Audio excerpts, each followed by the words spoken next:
we can perhaps transmit the feeling that I had of engineering, social justice, and peace to you. So we made it happen, and this is Jerry. Jerry has a checkered background, a storied background from working as a structural engineer to working as a director general or deputy director general for operations for an international nonprofit called Inner Peace, which centers ideas of local ownership in peace-building activities all around the world. And what we'd like to do today is create a space in which we can talk about these ideas of peace engineering through the lens that Jerry provides. So please welcome Jerry McCann. Thanks, Darshan. I think that experience for me was a turning point.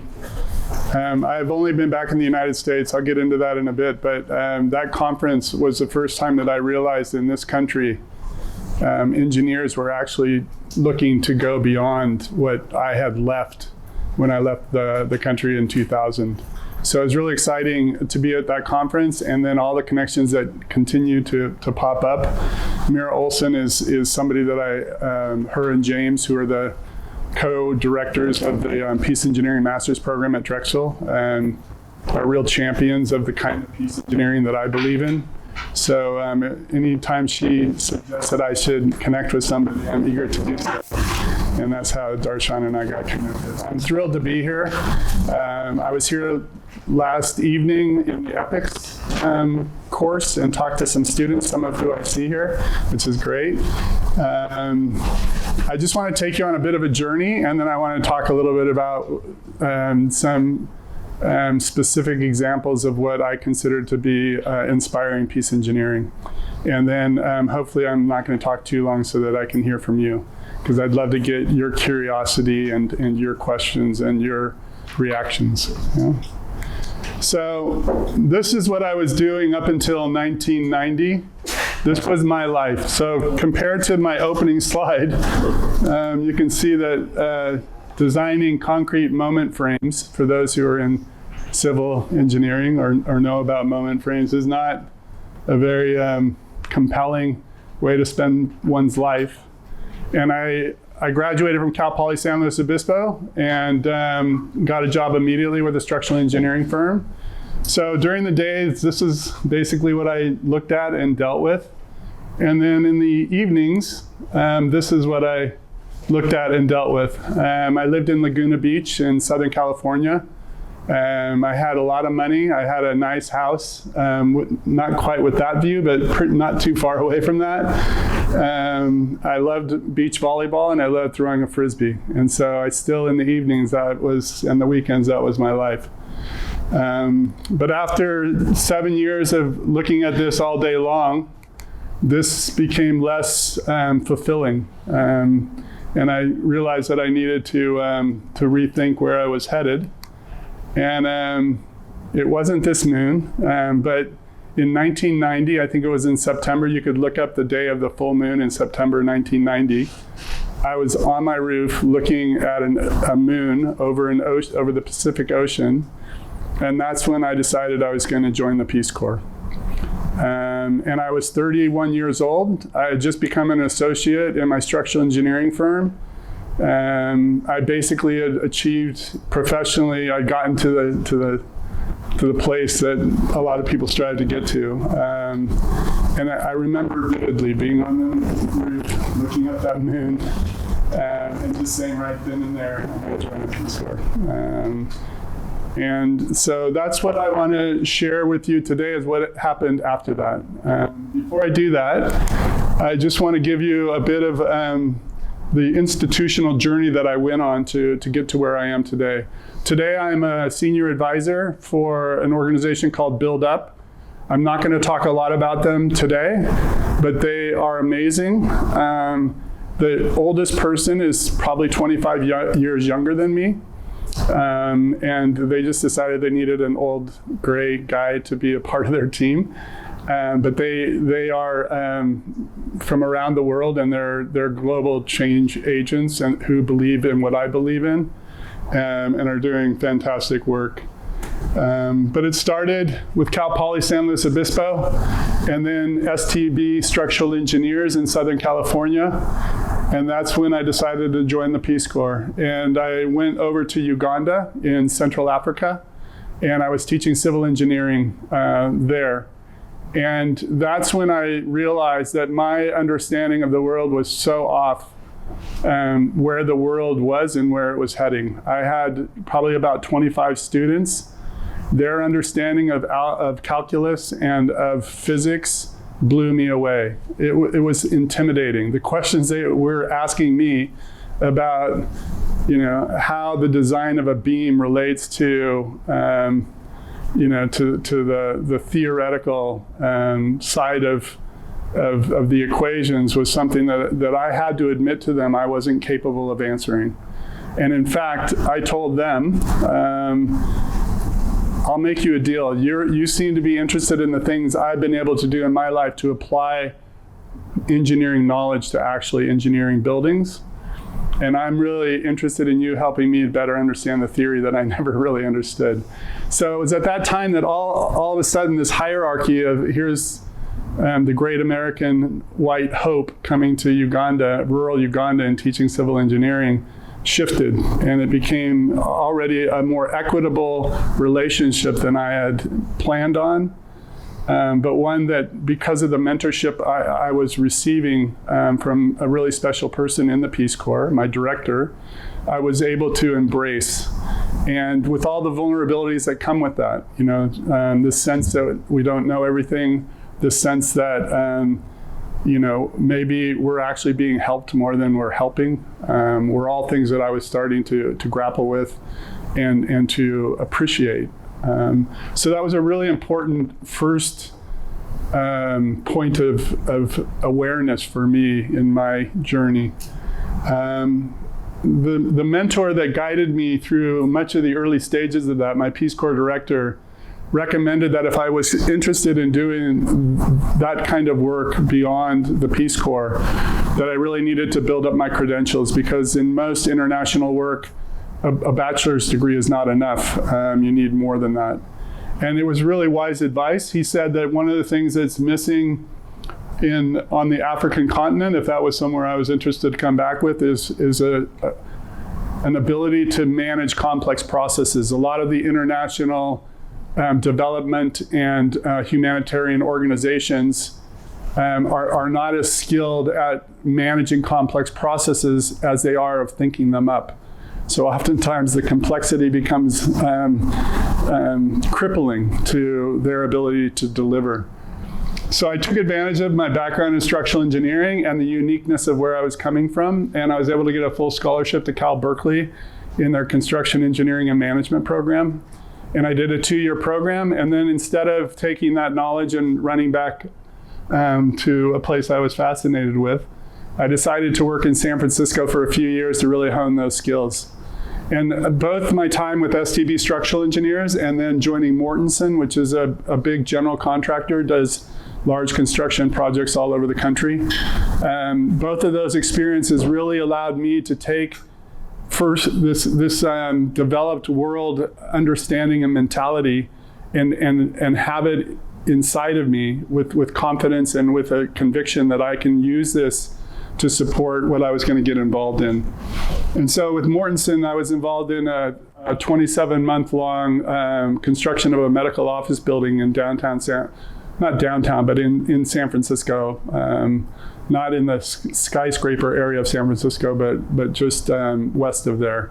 But basically in the middle of the city. And so all the complexities of the lot was previously a low-income housing area of San Francisco. So we were literally knocking down low-income housing to put up this shiny new medical office building. And then just the complexities around a $60 million construction project like that taught me a lot. In some ways, it made me very cocky for my next venture, which was I got a chance to run the national program for Habitat for Humanity in Kenya. So in 1999, my wife and I said, we're not going to get stuck staying in the US. We want to get back overseas. I met my wife in the Peace Corps. She's from Wisconsin. I'm from California. We met in Uganda. We got married in Zanzibar, which is East Africa, and we lived in Kenya. So it's a East African romance story. But we also both love San Francisco, and we didn't want to get sucked back into feeling comfortable and set in our ways. So in 1999, I basically told Mortensen that I was going to leave after the medical office building was completed. And then fortunately, we got this opportunity to join Habitat for Humanity. When I joined Habitat for Humanity, I really felt that I had all the skills to really make a difference. The team that I inherited in Kenya, all Kenyans, were remarkable. But the system around Habitat for Humanity and some of the ways that they were doing things institutionally, both in Pretoria, South Africa, where they had a regional headquarters, and in the United States, started to grate at me. It started to feel like there was artificiality, that there wasn't as strong a commitment to locally driven, locally owned, to believing in the capacities of the peoples in the countries they were in. So in 2004, I felt I really had to get out of Habitat. It wasn't going well for me. I loved the Kenyans that I worked with. I loved living in Nairobi, but the institution I wasn't feeling comfortable with. And then I ran into my old Peace Corps director. So networks are important, relationships are important, and futures can be launched because of those relationships. And he was with an organization at the time called War-Torn Societies Project. And he was looking for somebody that could help support their Somali program more on the management side. And we literally bumped into each other in Nairobi, hadn't seen him in 10 years. We had this wonderful reunion. He and his wife knew me and my wife very well. And so it was just wonderful to see each other again. And then he said, I think I might have an opportunity for you. And at that time, I knew nothing about peace building. I didn't even know that term existed. And I knew nothing about Somalia, even though I lived just one country south of Somalia. But I was absolutely ready to get involved in this. Largely confident that the skills that they were interested in were aligned with the skills I had, which had nothing to do with peace building, but all sorts of things to do with management. These red dots are all the places that I've actually worked in the world since that time. Most of that has been with Interpeace and now with Build Up. And in all of those situations, it was largely the people that I worked with that shaped my life, not necessarily the organizations. So I want to jump from my journey now into getting us into this concept of peace engineering. And to do that, I wanted to first share with you the way that I have always understood engineering and the way most of the world understands engineering. Basically problem solving through math, science, and empirical evidence. It's applied science, right? And in the world of conflict, when coming out of violent conflict, all of the things that are expressed here are needed. And so there's tremendous both opportunities and needs for engineers to be a part of long-term peaceful solutions. And that's always been something that I've recognized, even though for the last 15 years, my position wasn't based upon my engineering skills. But I've been able to see how my engineering skills have supported the work that I've done, which I want to share with you today. So from the peace building side of the equation, it's really about moving societies away from violent conflict and the ways that we do that. So we do it through reconciliation and social healing, institution building and transformational resilience, political, economic, social, organic development, and more recently, innovation. And this is where I think there's great opportunities for engineers to pay attention to the kinds of innovations that are happening in these places that oftentimes we're not paying attention to.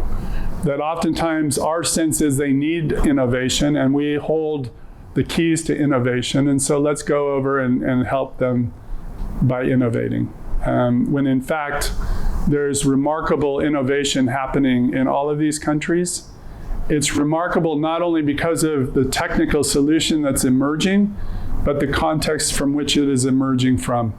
And one of the things we don't pay enough attention to is that challenge. Most of the way we see the world is based upon what people don't have and what they need and how engineering can bring that to them. So if there's a river that's keeping one community from getting their farmed goods to market, then we think, let's build a bridge for that community. Then they'll be able to cross the bridge and get to the markets to sell their goods. If we're thinking that a community doesn't have clean drinking water and we see that there's a source or there's a way to bring clean water to them, then all we're thinking about is the way that we can get clean water to that community. But we're not thinking enough about why is it that there's no bridge there. What in the broader context of that community and that sub-region and that nation is not allowing that bridge to be built. And our assumption is it's because there's not people like us involved. And if we get involved and we can bring some resources with us, then we can solve this problem for them and they'll be very happy and they'll applaud and we'll feel good about ourselves and they'll get across the river to sell their goods to the markets. But the reality is it's much more complex than that. And I think that what the peace building experience has helped me to understand is that if we continue as engineers to operate inside this convenient, isolated piece of the broader spectrum or the broader path of solving problems in society, then we're going to continue to be at risk of providing solutions that can actually create more conflict, can create more environmental degradation, can do a lot more harm than our intentions are in the first place. If I went back to my first slide, when I was thinking of the concrete moment frames, I was in my office, an office that wasn't very different than this, sitting at a computer, or actually I was sitting at my Texas Instrument calculator because we didn't have computers back then, and just punching numbers all day long and then drawing out the details for how the building was to be built. I had no idea who was going to be in the building. I had no idea where the materials for the building were coming from. I had no idea if this was being built on land that it shouldn't be built on. All I know is that an architect came to our firm and said, do you guys want the job to do this engineering work? And for whatever reason, we said yes. And then I sat by my calculator and created the structural design for the building.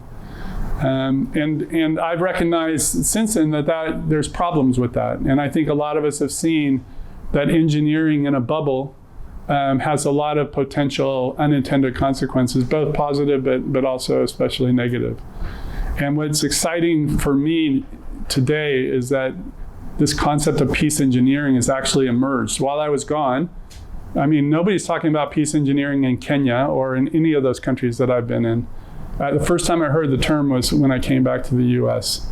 And I got really excited about it. And then I saw, right now Sandia Labs is talking about peace engineering. And they're highlighting that, the mother of all nuclear bombs is a deterrent for conflict, right?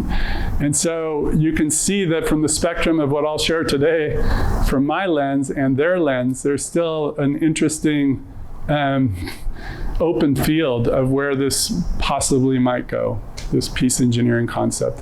And I'm not trying to challenge Sandia Labs, and I'm not trying to fight for control over this term. All I'm interested in doing is actually sitting with people like you that are actually curious about this and seeing if we can have conversations that'll make us more thoughtful and more engaged beyond our offices, beyond our computers, and beyond the economic cycle in which engineers typically operate. I could say these are remarkable peace builders, which is what I have said, but they're actually the people that have had the most influence in my life as an engineer and as a peace builder. Abdurrahman Osman Rage was the first Somali that I met. I met him in Nairobi. Rage and his family were in the middle of the civil war in Somalia in 1990, living in Mogadishu. And in the dark of night, he took his wife and 3 small children and literally walked out of Somalia, and went to Canada and got political asylum, and then decided that he couldn't stay there. He needed to go back and be a part of a peaceful solution. So he left his family in Canada and then came back, and I met him. He was already with Interpeace when I joined the organization. I thought when I joined that I was just going to sit in Nairobi and I was going to handle operations and logistics and do everything from the comfort of a place that I knew, I was very familiar with and very comfortable with. Rage had different ideas. Within the first week, he was already taking me into Somalia. Within the first month, I remember getting off of a small 8-seater plane that had to land on a beach to the north of Mogadishu. And my knees were literally knocking. You hear that knocking knees when you're nervous. It actually happened to me getting off that plane. I couldn't imagine myself ever being in a place like Mogadishu. It wasn't like a compelling desire of mine to put myself into these places that nobody really belongs. But I trusted Rage, and when he took me in, he and his Somali colleagues showed me a Mogadishu that nobody outside of Somalia ever sees. He showed me where there was hope, where there was industry, where there was education, where there was progress. And while most of us focus on the doom and destruction, when we hear about places like that, when we see the places like that, he and his colleagues showed me something very different. He's passed away, sadly, from acute pneumonia. He was probably about 73 when he passed. Now his son is involved, and his son is an amazing man himself. And so now I get to work with his son, which is really special. And I still do a lot of work in Somalia. I'll be going back in about a month to do some work there. Anna Glenda Tahir is a Guatemalan. And she's just a remarkable woman because she's basically somebody that has been able to find her way up through the political elite circles to engage in the countries of Central America directly with their security apparatus, the different security sector agencies, and to work with them on ways in which they can actually establish relationships with the communities that they're supposedly protecting, communities that are scared to death of those institutions. So she's become, through the processes and through the way that she's orchestrated the peace building process, she's been able to do some incredible things with generals, with the military might, something that you wouldn't expect from anybody, and let alone a Guatemalan woman. And then finally, Dr. Nasan Manyadamutsa was a psychiatrist and peace builder in Rwanda. And actually, after the genocide, he was the only trained psychologist. He was trained in Switzerland to be back in Rwanda helping his people cope with the trauma of the genocide. And he joined our team, and what he taught me over the 12 years I knew him before he also passed with cancer, it's deep inside of me. So my heroes are these people, because they showed me how little I actually brought to the equation, but that the little that I did, that it could be really important and really helpful or supportive. as long as it was on their terms and not my terms. And because of the trust I've developed with people like Rage and Anna Glenda and Dr. Nasson, they were able to tell me flat out in ways that I still wear the scars from, when I was being too much of an outsider, when I was being too much of a hypocrite, when I was being too much of an imperialist or a neocolonialist, or all those terms that they have every right to call me. And I always appreciated that.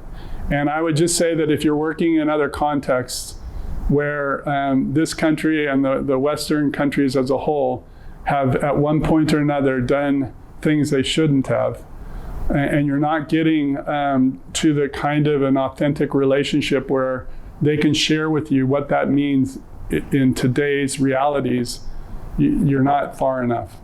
Because it's that kind of conversation and that ability for them to feel comfortable challenging and questioning what my agenda is. Why am I there?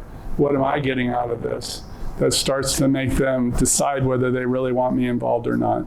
Otherwise, they're going to want me involved because I have money and because I have opportunity. But they're not going to want me involved because I'm somebody that's important for what they're trying to do. They also taught me this: the courage to believe in and pursue peace, but it requires the readiness to fail in the face of that courage.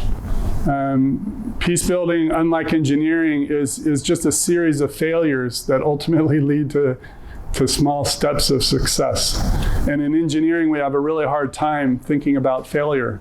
And so oftentimes we try to isolate ourselves from the types of failures that we're actually responsible for or that we play a role in, by suggesting that's the responsibility of others. If somebody brings me a building to engineer, and I engineer it, and then somebody occupies it that ends up creating a toxic chemical that pollutes the water, I can say, look, I have nothing to do with that. I was just the engineering the building. And so we've learned as engineers ways that we can distance ourselves from some of the failures that actually we know at least we had a part in. And I think that that's dangerous. And the nice thing about the peace building world is it helped me to embrace the value and the importance of failure and the way to use that as a benefit. So now getting into the difference between engineering and peace engineering, and this is just a quick snapshot, but I realize that I've been able to give this talk for the last couple of years in different universities, and for a long time I was focusing on, okay, this is engineering and this is peace building. And just hoping that there would somehow magically be a way to connect those. And then I realized what I have to do is talk in terms of engineering and then add a layer of peace building to that to see if that helps. So I'm testing that with you. I tested this in Copenhagen a couple of months ago, and I'm testing it again with you. I know this isn't the only way that you can represent the engineering cycle, but this generally is an engineering cycle, right? I mean, generally you have to plan, you have to design, there has to be some level of procurement, whether it's construction or production. Then there's making sure that it's able to operate and function, and then there's the maintenance aspects of it, right? And oftentimes that cycle then allows you in the next planning phase to learn. That's the part of that learning process. The empirical evidence, and then our planning can take into account the things that we learn through the cycle so that in the next cycle we're a little smarter and a little better. But the key is that for me, we're not trying to engineer peace. I don't believe it's our role to engineer peace. I believe it's our role to engineer peacefully. And so what I was trying to do then is to think about how are the different cycles of the engineering process, or the different steps in the engineering cycle, how can I better explain ways in which that can be done peacefully?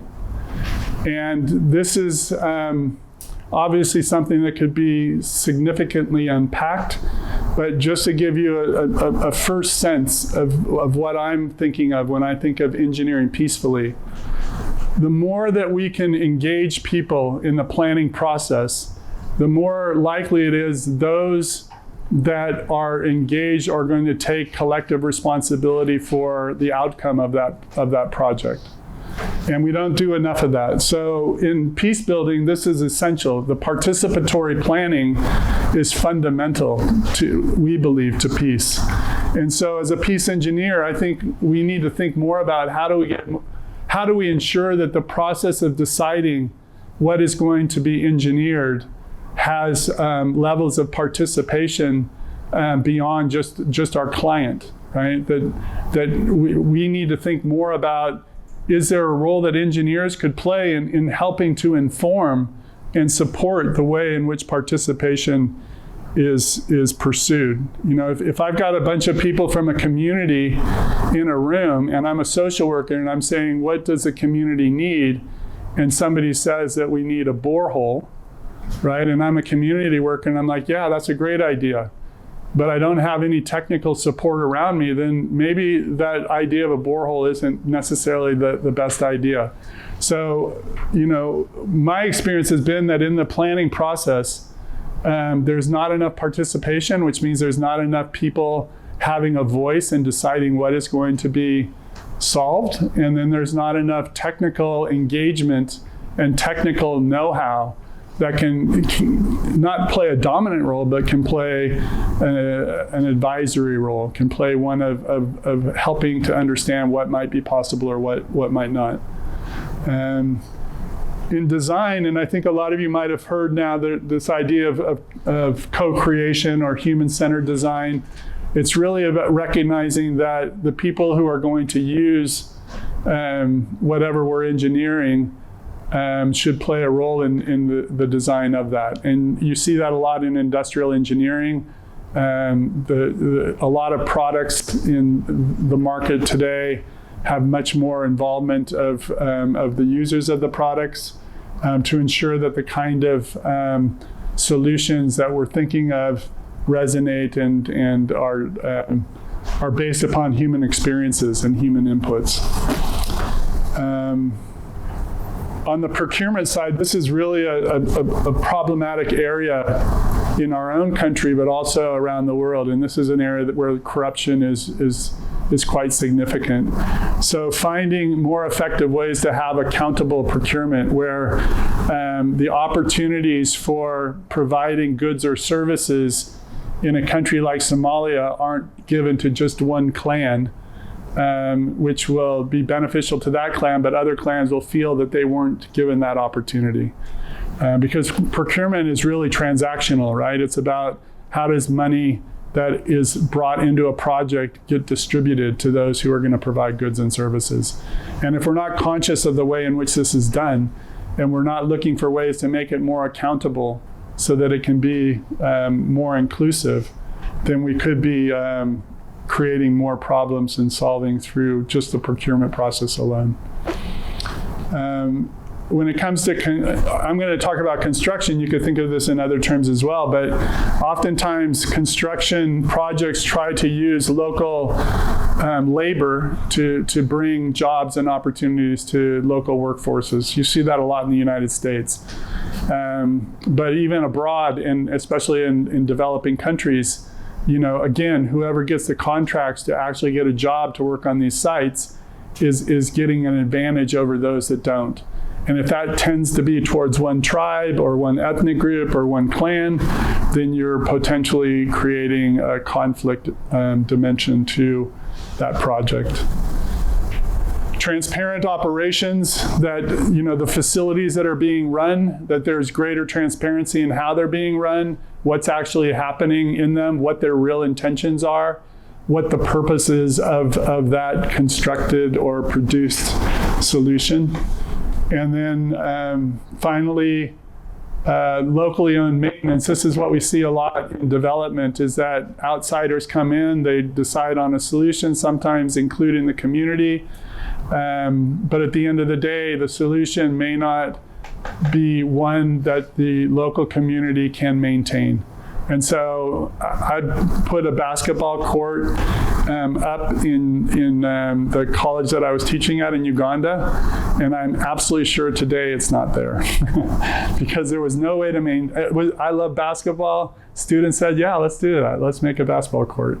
But I'm absolutely sure because there was no way for them to maintain it that it, after I left, it's probably being used to do something more productive like grow maize or plantains or something. So it's these are ways that we can start thinking about each step of the engineering process with a greater commitment to the peace building lens and the dynamics of peace building that can be infused into that cycle. And then in the center of it all is trust.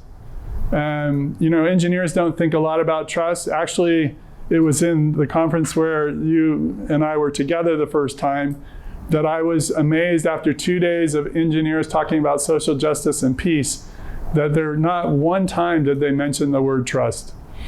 And because I've been fixated and fascinated by the challenges of trust building for 20 years, I asked Caroline Bailey, one of the founders of that group, why there wasn't more discussion around that.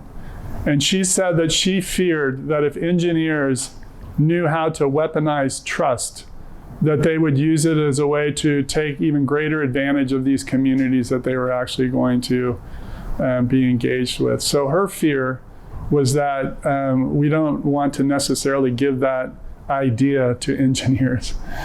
And my reaction was, there's nobody, in my life, I've never met people that require you to earn their trust in authentic ways more than the people of these places that I've worked. In other words, we don't have to worry about them because their natural state is mistrust. I know some of you are working with one of the Navajo.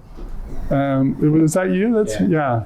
And I was just sharing that I've worked with a group out of San Diego, the Kumeyaay tribe, just in a limited way. But I've had conversations with them, and I've asked questions that made it clear to me quickly about how little they trust engineers, and that there are some that have long established relationships with those communities that can be a really important conduit, but only because of trust.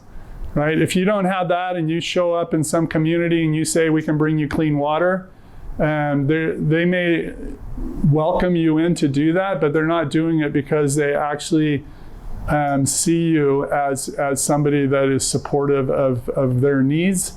They see you as a transaction and as an opportunity.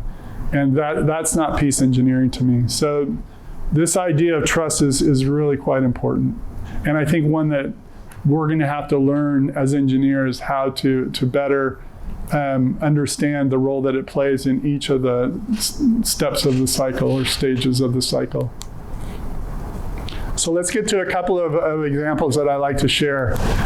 First, this is Mogadishu. This was taken about maybe a year and a half ago. What stands out in this photo to you? Holes in the roof. What's that? Holes in the roof. Yeah. Main Street. What else? Are those cell towers? They are.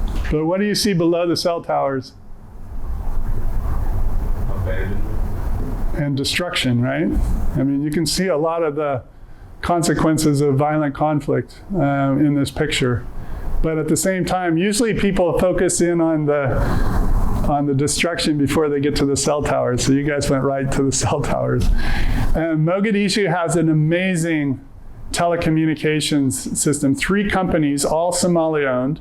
Well, let me get to it here. Better connectivity and coverage than San Francisco. I can watch Netflix in Mogadishu on any corner. In San Francisco, Verizon, AT&T, Sprint, they all have dead pockets, right? And the reason is because they can put towers anywhere. It's unregulated, right? And so they don't have to go through all sorts of legal complexities to try and set up a tower. They put towers wherever they need them. And because there's competition, it's basically unharnessed competition. So I'm not necessarily saying to deregulate, but I'm just saying that it's pretty fascinating that a place like Mogadishu has that level of connectivity. And the reason it's such high speed is because they have the optic lines that run from Cape Town to Europe. 52% of the entire population has a mobile phone. That's not something you think about when you think of Somalia, right? And most of those phones are smartphones, or they're moving that way. Because right now on the black market, you can get a smartphone in Somalia for about $5 or $10, Chinese made. Even new on the regular market, the Chinese are selling them for around $40. So it's not outside the realm for as important a tool as it's become in Somalia. The largest company, Hormuz Telecom, is owned by Somalis, has over 5,000 permanent employees. 4,000 Somali business persons own shares of Hormuz. And there's two other companies that also are both Somali owned and Somali employed. And then the last one, nomadic camel herders are connected, as are the pirates and the extremists. So I often talk to my tech friends in San Francisco and said, if I asked you to develop an app for helping camel herders in Somalia find water, could you do it? And they're like, oh yeah. and I just chuckle, because that's the attitude we have here, right? Not knowing anything about the country, not knowing anything about the people, not knowing anything about camel herding, not knowing anything about anything except how to make apps. You know, there's people in San Francisco that literally think that they can make an app that camel herders would benefit from in Somalia. When at the same time, there's Somalis that are making apps for their parents or for their dads or for themselves to do exactly that. Because Somalis actually know how to code. Not all of them, but some of them. And most of us don't necessarily think about that either. So the point is, you know, there's so many parts of the world, even in our introduction to them, if we travel to them, where we're being taken right to a problem. And then we're allowing all of our assumptions to suggest that we need to help them solve their problem because they can't do it without us, or it would be solved. So one beautiful example of locally driven, locally owned technical solutions is an energy plant in a place called Garowe on the Horn of Africa in Somalia. And they're using wind, solar, and backup generators to provide 90% of the electricity for the town of Garowe, which has about 200,000 people. And this is all driven by Somalis. Obviously, they're importing the actual wind generation and the solar panels, but it's all being installed by Somalis. And this woman, she's 26 years old. She was educated in South Sudan. She's a Somali woman.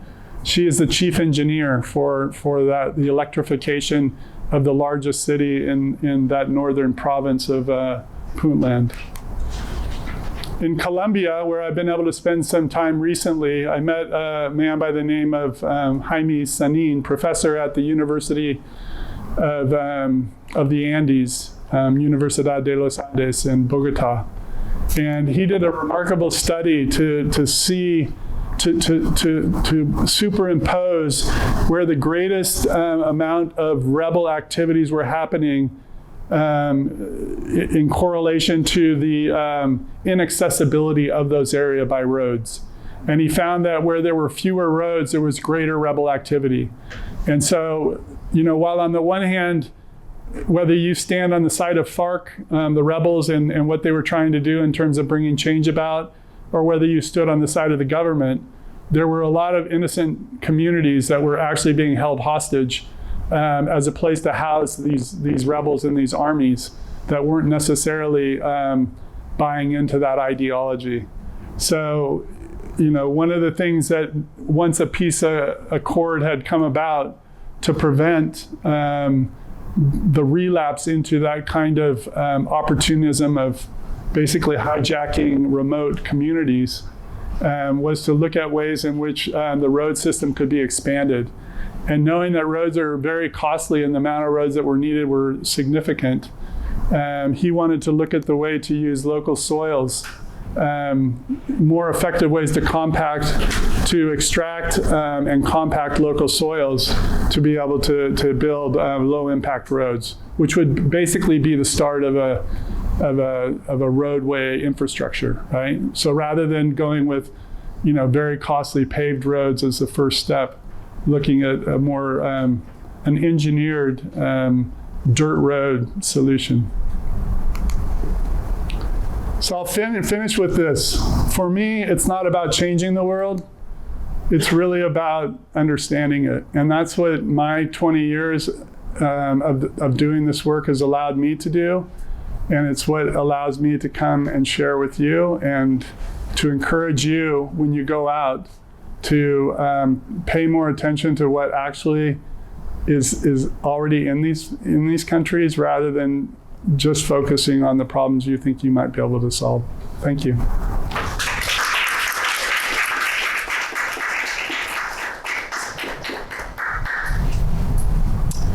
Questions?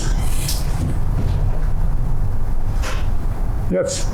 So how do you deal with a situation where you think the solution is A, but the people from the place tell you the solution is B, and you think they're wrong? How do you deal with that, and how do you come to a common solution to that? So fortunately, in all the work that I've done over the last 15 years, I've never been interested in or in a position to tell them what I thought the right answer was. What I found is that as the trust became greater and their understanding of my knowledge became clearer, and they understood that they could access my knowledge without threatening their interests, then they could call on me to help them think through their solutions.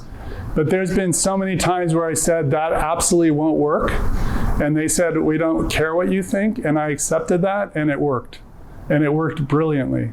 So I also have that. I have that experience of telling them they're wrong, but that I accept. I didn't say they were wrong. I just said, I don't think this is going to work. And they demonstrated it did. So I really believe these solutions are all already everywhere that we think about. I can take you to 50 villages in Kenya that don't have clean water. And you'll say, let's go and bring clean water to these villages. But I can take you to 50 villages that do. And I can take you to 50 that got clean water from Kenyan engineers, not from American engineers. So when we go and we see a community and they say, please help us, we're not thinking about the 4 communities near them that don't know us and that we've decided to ignore because we're going to help this one community because we have a relationship with the village chief, right?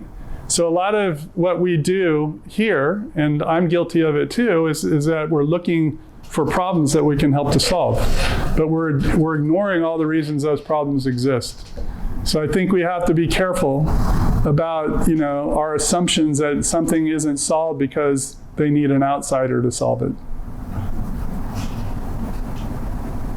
Yes. So do you see any productivity coming out of top-down development, people from the outside, large corporations, big policy, or is all of that dead and ground up change from the inside the only way? Where No, do you see that? I see, I'm all about top-down, bottom-up. I'm all about compressing the vertical space. I'm all about that this doesn't understand this and this doesn't understand this, but all of this is needed. So for me, this is about this. Right? And so there's a vertical axis, and we talk about the deeper the vertical axis, the more likely it is you're gonna bring about real sustainable change. And to get that vertical axis, I've always been in the middle and found my way to get up the vertical axis and down it. The thing is that you have to have people that you can rub shoulders with in that world. It's stratified. So I can't jump up into, I can't go to Congress and lobby for, better support to Somalia. I have no interest in even doing that. But I can connect to somebody that can connect to somebody that can connect to somebody. And I can give them knowledge that they don't have up here. And I can do that because I've gotten the knowledge down here. And I would never give the knowledge that I was given by the Somalis without them seeing it as strategic. So I'm not extracting and then strategically using. I'm actually working with people that I'm the interface for me is that, let's just say that from here, and this up and down thing, it's just the way the world works. So I'm not saying that the Somalis are at the bottom and Western world is at the top, but in the vertical axis of, let's say, of elitism, right? I'm in the middle and there's a Somali that's right next to me. And if I can have a relationship with him, he'll work on getting to the ground, because even elite or semi-elite Somalis are not capable of understanding what's going on in a rural village. They come from the cities, right? And so you've got to find the pathways up and down that allow you to have the access to start trying to compress that vertical space and getting those allies that then become part of the collective solution. So yeah, the problem with bottom up is that it hits the ceiling every time. It'll do really well until it becomes problematic for the elite, and then they have so many ways to dismantle or to derail, and we see that all the time. So if we don't have something going on up here, we can invest a decade down here and lose it all in a weekend. And so you have to work the whole system. I think it's important, and I think for us as engineers, that's we're well placed to do that. We That's the middle ground. Yeah, we're basically in a really interesting place where we have access up the elite scale, and we can forge ways to have access all the way down to the grassroots. I'd like to encourage students to ask questions, because sometimes faculty can donate. Yes. Can you explain your work briefly with Build Up?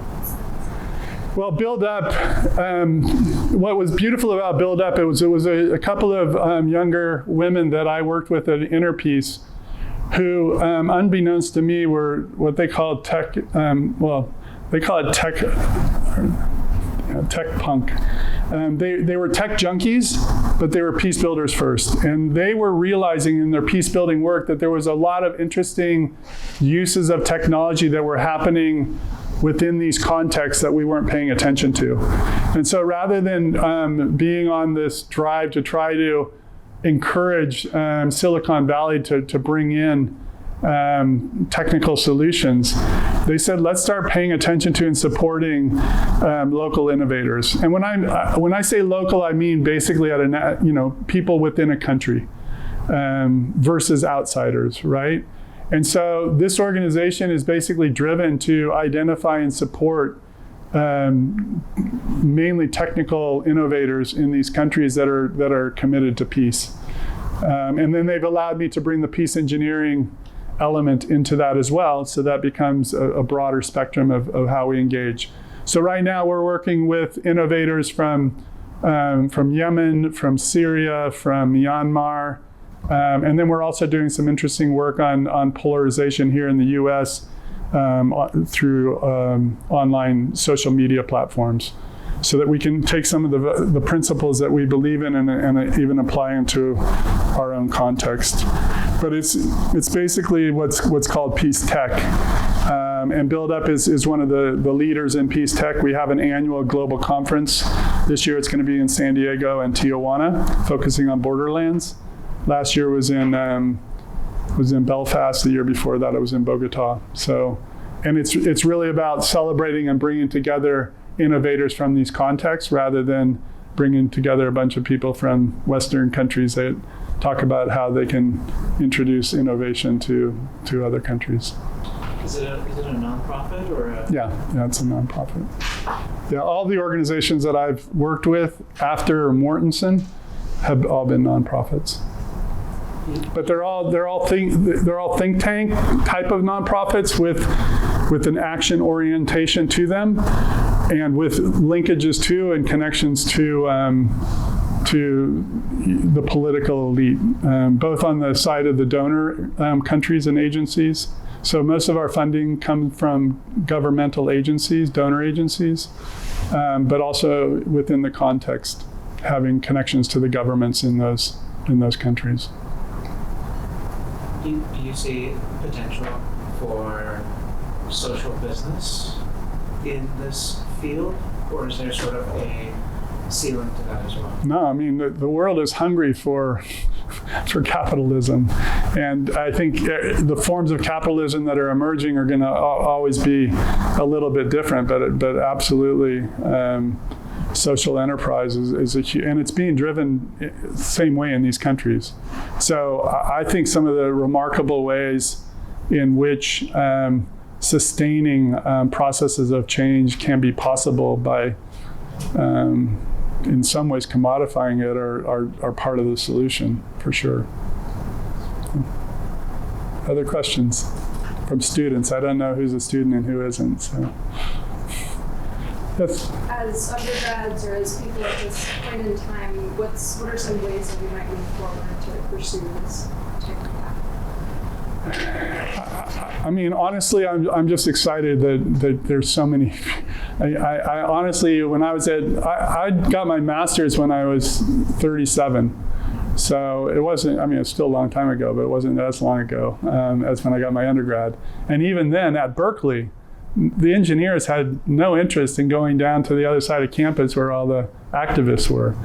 So it's just exciting to see a group of people that are curious about this. I think that one thing that I suggest is that you right now have something that's unique and that can help you to connect to other parts of the world, not with those in need, but those who are trying to be a part of the solution to those needs. So any chance you have to actually engage with engineers in countries around the world, it doesn't have to be developing countries, but that's important too, because I think that's what we misunderstand the most. But I think you're in a really unique situation through social media and through networking that you can actually start to pay attention to what's happening in these countries. You know, I told Drexel there was no way that they were going to be able. I told Drexel, let's go down to Colombia for the Build Peace conference that we hold, Build Up holds, and let's do a workshop together on peace engineering. And they said, we'll bring some people down, we'll bring students down, and we'll introduce the idea to them.